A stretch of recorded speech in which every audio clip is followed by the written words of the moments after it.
సాక్షాత్తు శ్రీ వెంకటేశ్వర స్వామి కొలువైన తిరుపతిలో ఆయనకు ఎంతో ఇష్టమైన శనివారం నాడు నగర సంకీర్తన చేయడం ముక్తి మార్గానికి సోపానమని నగర సంకీర్తన మండలి సభ్యులు గుండాల గోపీనాథ్ రెడ్డి అన్నారు. తిరుపతి నగరంలో గోవిందరాజస్వామి ఆలయం ఏర్పాటు తర్వాత భగవత్ రామానుజాచార్యులు ప్రతిరోజు నగర సంకీర్తనకు సంకల్పించారు.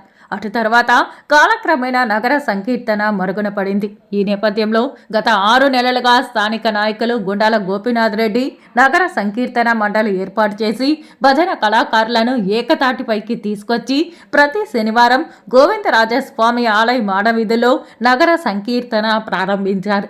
అందులో భాగంగా శనివారం ఉదయం 5 గంటలకు దాదాపు 80 మంది భజన మండలి కళాకారులు సాంప్రదాయ దుస్తులతో తప్పెట తాళాలతో గోవిందనామ సంకీర్తన చేస్తూ మాడవీధుల్లో గానాగోష్ఠి నిర్వహించారు. స్థానిక ప్రజలు భక్తులు పరవశించిపోయారు. ముక్తి మార్గానికి దైవ నామస్మరణ లేక కీర్తన సులువైన మార్గమని భజన మండలి కళాకారులు అన్నారు. అనంతరం భక్తులకు విక్రాంత్ స్వామి ఆధ్వర్యంలో అన్న ప్రసాదాలు పంపిణీ చేశారు. ఈ కార్యక్రమంలో భజన మండలి సభ్యులు గుండాల గోపీనాథ్, పొన్నాల జేజిరెడ్డి, అన్నూరు మునిరాధరెడ్డి, చెన్నం నవీన్, తొండపనాటి సుబ్రహ్మణ్యం రెడ్డి, ఉమా తదితరులు పాల్గొన్నారు.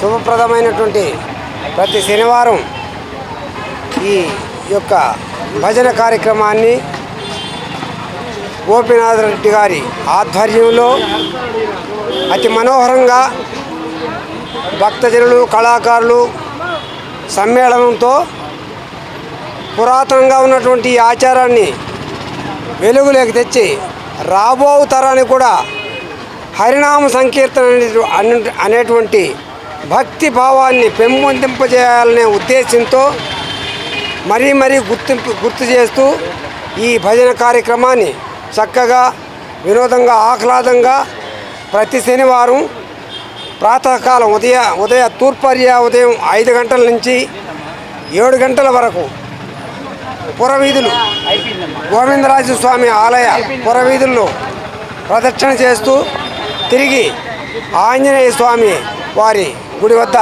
ముగిస్తూ ఈ కార్యక్రమాన్ని చక్కగా నిర్వహిస్తున్నాము.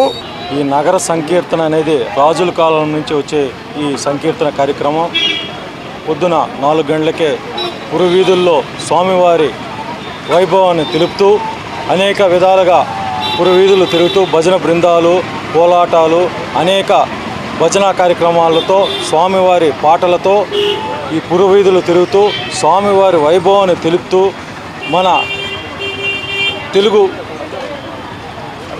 సంస్కృతి సాంప్రదాయాలను కాపాడుతూ అనేక విధాలుగా ముందుకు పోతున్న ఈ కార్యక్రమాన్ని జయప్రదం చేయవలసిందిగా కోరుతున్నాం. తిరుపతి ప్రజలంతా ఈ సంకీర్తన కార్యక్రమంలో పాల్గొనాలని కోరుకుంటున్నాను.